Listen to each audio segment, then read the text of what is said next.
Buongiorno a tutti amici di Angolo Nerazzurro, bentornati sul canale. Come facciamo ormai praticamente ogni giorno, ci confrontiamo anche sulle ultime in casa Inter. Oggi si parla di calciomercato, c'è un intrigo che potrebbe complicare l'affare Mouaremovic, ma si parla anche di Curtis Jones, di Bastoni e dell'immediato, quindi di Pepo Martinez e delle condizioni degli infortunati in vista anche della finale di Coppa Italia. Naturalmente, come al solito, vi ricordo anche un bel like e l'iscrizione per supportare il canale. Iniziamo dal Corriere dello Sport che in prima pagina mette proprio Mua il dispetto, parlando di Mouaremovic. L'Inter spinge per chiudere ma la Juve chiama il Sassuolo, e andiamo proprio all'interno, ecco, del Corriere dello Sport. A pagina 12 si parla dell'Inter e il titolo è Intrigo Mouaremovic, la Juve di traverso per soffiarlo all'Inter o far alzare il prezzo. Il centrale bosniaco è arrivato al Sassuolo dalle giovanili bianconere ed è seguito dai nerazzurri. Mouaremovic infatti avrebbe, o meglio l'entourage di Mouaremovic avrebbe un accordo di massima con l'Inter. Il punto è che manca l'accordo col Sassuolo e quindi in questa situazione potrebbero inserirsi altre pretendenti. Una sarebbe proprio la Juventus, che ricordiamo vanta il 50% sulla rivendita, quindi praticamente ai bianconeri Mouaremovic costerebbe la metà. L'altra insidia è rappresentata ovviamente dai club esteri, soprattutto i club di Premier League. E qui arriviamo al punto perché non c'è ancora l'accordo col Sassuolo, perché il Sassuolo punterebbe ad incassare una cifra vicino, almeno da quanto è stato riportato nelle ultime settimane, una cifra vicina ai 20 milioni. Questo significa non 20 milioni complessivi, ma 20 milioni la parte del Sassuolo, quindi sarebbero 40 complessivi, visto che altri 20 spettano poi alla Juventus, e l'Inter non è intenzionata ovviamente ad offrire così tanto, perché l'Inter valuta il calciatore sui 25 milioni. In questo contesto c'è la possibilità della Juventus, che però non riscontra, almeno a quanto riporta anche il Corriere dello Sport, non riscontra la preferenza di Mouaremovic, che si è sentito un po' scaricato dalla Juventus e quindi preferirebbe l'Inter. E c'è poi un altro intrigo, è quello che può arrivare, un altro pericolo oserei dire, quello che può arrivare dalla Premier, perché per un club di Premier League magari anche offrire 35 milioni non sarebbe un grosso problema. L'Inter proverà ad intavolare la trattativa mettendo anche un calciatore, però qui ovviamente si complica un po', perché il calciatore, un giovane, può essere un calciatore che può far piacere al Sassuolo, ovviamente, però si abbassa la parte cash e quindi automaticamente la parte che incasserebbe la Juventus. Chiaro che anche una squadra come il Sassuolo punta a guadagnare soprattutto cash da un'operazione del genere. Chiaro però che ci sono anche buoni rapporti tra l'Inter e il Sassuolo, o meglio ancora tra Marotta e Carnevali. Secondo me, se l'Inter riuscisse a strappare Mouaremovic a 25 milioni e magari anche con una formula vantaggiosa, per esempio un prestito con un diritto di riscatto che può diventare obbligo a determinate condizioni, o un obbligo di riscatto mascherato, a volte, per fare un esempio, c'è la possibilità di inserire l'obbligo al primo punto conquistato da febbraio in poi, praticamente è un obbligo sicuro, però con il pagamento che poi scatta l'anno successivo, quindi viene messo nel bilancio successivo. Ecco, con una condizione del genere e con un investimento totale da 25 milioni, reputerei Mouaremovic un ottimo acquisto, perché è un calciatore giovane che ha già esperienza con la nazionale, lo abbiamo visto purtroppo per noi anche contro l'Italia. È un calciatore che è bravo in marcatura, quindi se deve marcare l'uomo, è un calciatore che secondo me, se migliora ancora, può comandare una linea difensiva. Quindi a 25 milioni sarebbe secondo me un buonissimo acquisto. Se diventano 35-40, sinceramente punterei su altro, punterei magari su Ghila, dove c'è una possibilità di trattativa sicuramente inferiore per Lotito, però chiaramente è un calciatore che forse è un gradino sopra a Mouaremovic, soprattutto per letture difensive. Poi dipende l'Inter cosa cerca. Magari Mouaremovic è più un centrale in stile Acerbi, Ghila è più un centrale tra virgolette moderno, quindi dipende anche dalle caratteristiche, però è chiaro che un Mouaremovic a 40 milioni significherebbe un tantino strapagarlo. Proseguiamo anche con le notizie di oggi e c'è invece Tutto Sport che riporta appunto altri piani mercato dell'Inter. Inter Paz anche in leasing e Jones apre ai nerazzurri. Galeotto il like del centrocampista a Thuram dopo il flirt a gennaio vuole l'Inter. Contratto in scadenza nel 2027 aiuta la trattativa coi Reds. Leggiamo i campioni d'Italia pur di avere l'argentino pronti ad accettare la stessa formula che legava Paz al Como. Il vantaggio per il Real Madrid vederlo crescere in un top club. Si continua quindi a parlare di Nico Paz, un po' a conferma di quanto se ne sta parlando negli ultimi giorni, di quanto abbiamo riportato anche ieri. Era un articolo del Corriere dello Sport ieri, oggi c'è l'indiscrezione confermata anche da Tutto Sport. L'Inter prova a prendere Nico Paz. Il punto è che, in primis, il nuovo allenatore del Real Madrid, che probabilmente è Mourinho, dovrà ritenere Nico Paz un esubero, visto che comunque c'è un grande affollamento in attacco al Real, e poi bisogna trovare la formula giusta, quindi col Real che non perde comunque il controllo di Nico Paz, quindi una recompra o un diritto di riscatto col controriscatto.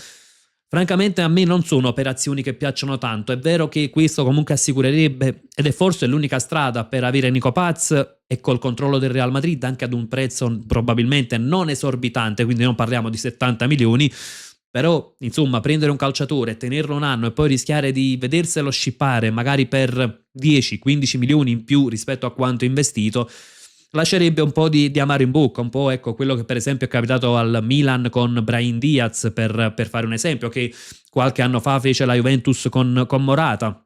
Diciamo non è quel tipo di operazione che a me piace particolarmente, certo però il calciatore è un calciatore che mette tutti d'accordo. E c'è poi Curtis Jones. Nelle settimane scorse gli agenti di Curtis Jones sono stati anche a Milano e l'Inter punterebbe sul calciatore, anche perché, come abbiamo letto, c'è un contratto in scadenza nel 2027, il calciatore ha il gradimento, quindi gradisce la destinazione Inter. Chiaramente il Liverpool dovrà fare il prezzo, ma visto che il calciatore non è intenzionato a rinnovare, questo può incidere sul prezzo che fare il Liverpool. Perché Curtis Jones potrebbe essere un profilo che interesserebbe anche a Christian Chivu, perché è un centrocampista quasi totale, oserei dire, quindi un calciatore che può giocare in un centrocampo a due, si può tenere un po' più bloccato, è un calciatore che però può giocare anche più a ridosso dell'attacco, un calciatore di inserimento. Il punto è che però non è quel calciatore alla Koné, per intenderci, non è quel calciatore di interdizione, è un calciatore che ha sì fisico, ma che ha soprattutto, secondo me, tecnica, inserimento e magari anche incisività sotto porta, quindi con gol e assist. Ecco, secondo me è un calciatore diverso rispetto a Koné. Anche qui dipende l'Inter quali sono le caratteristiche che cercherà. Se cerca il centrocampista fisico che manca da tanto e che secondo me sarebbe la strada migliore, e allora punterei su altro. Se cerca un calciatore, ecco, anche che può fare sia da mezzala, che può giocare magari un po' più avanzato, quel calciatore un po' utilizzabile in più ruoli, e allora andrei si andrebbe su Curtis Jones. Secondo me è una differenza anche di prezzo, perché per Koné ovviamente ci sarà l'ostacolo Roma, che certo non lo lascerà partire ad un prezzo di favore. Per Curtis Jones forse il prezzo può essere un po' più basso, perché come detto andrà in scadenza nel 2027.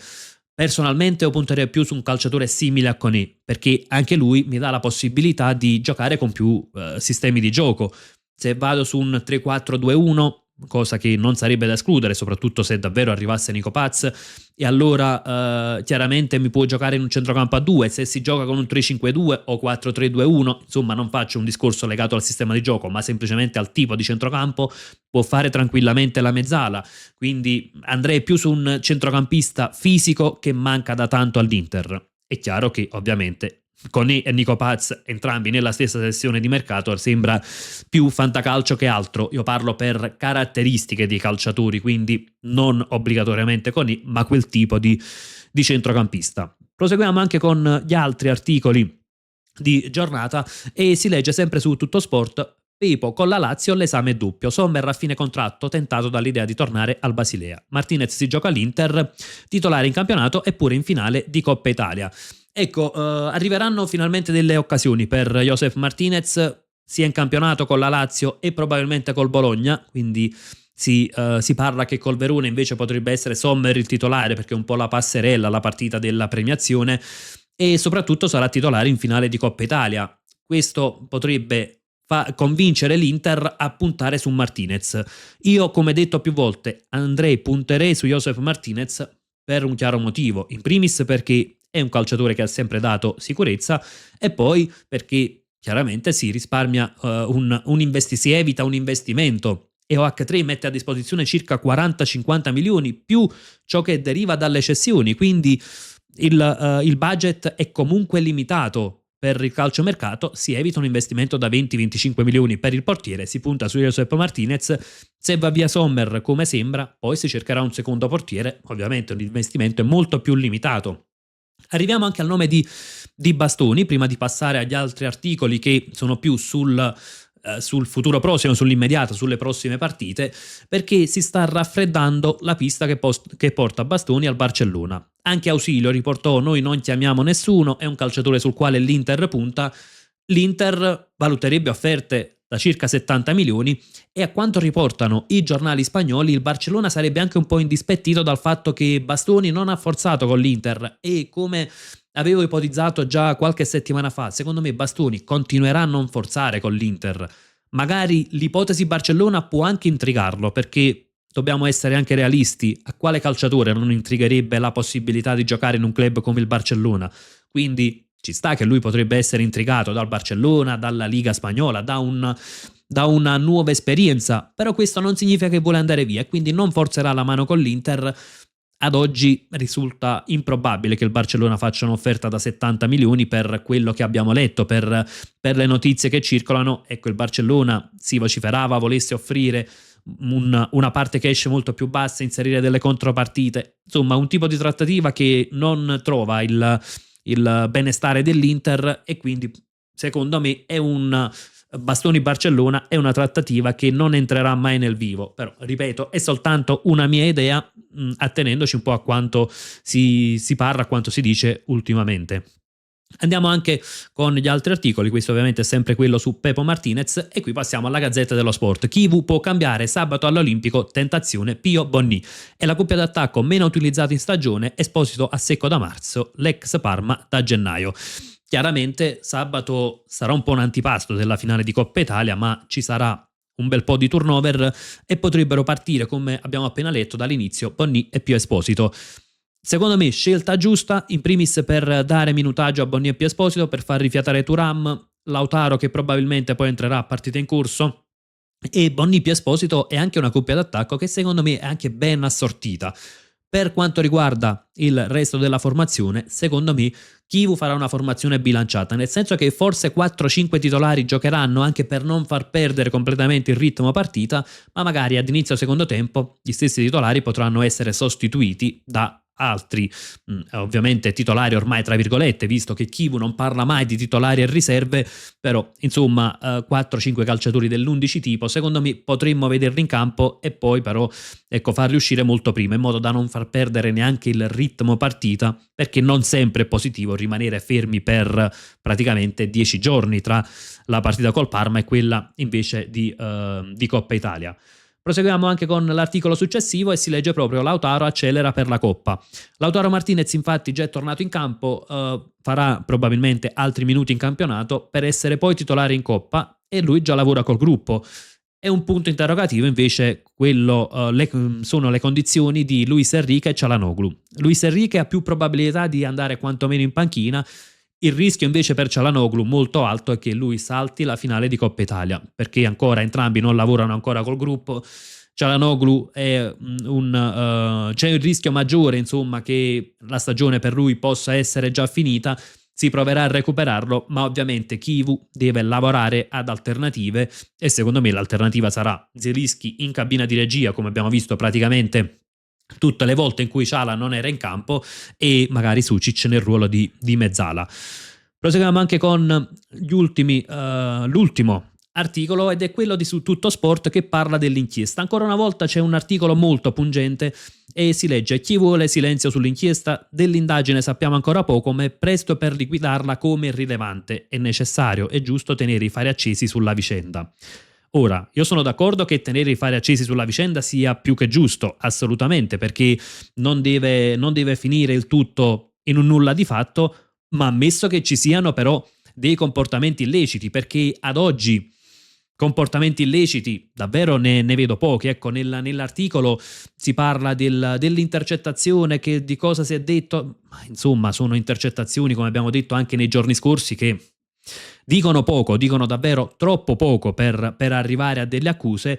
E il punto è che poi Tutto Sport parla anche di come sono state liquidate, e si torna nuovamente a Calciopoli, all'intercettazione di Moggi, che appunto aveva detto di aver chiuso l'arbitro nello spogliatoio. Lì è stato subito condannato secondo, ecco, l'articolo di Tutto Sport. Dopodiché è stato detto che in pratica quella frase era soltanto una vanteria di Moggi, che non riscontrava, non c'erano riscontri nella realtà. Il punto è un altro, però, che le intercettazioni di Moggi avevano tutt'altro, ecco, già il contenuto era completamente diverso, e paragonare l'inchiesta di oggi a Calciopoli significa semplicemente voler tirare in ballo altre società, voler cercare di costruire ad hoc una nuova Calciopoli, quasi per discolparsi, quasi per sottolineare che ci siano anche gli altri coinvolti.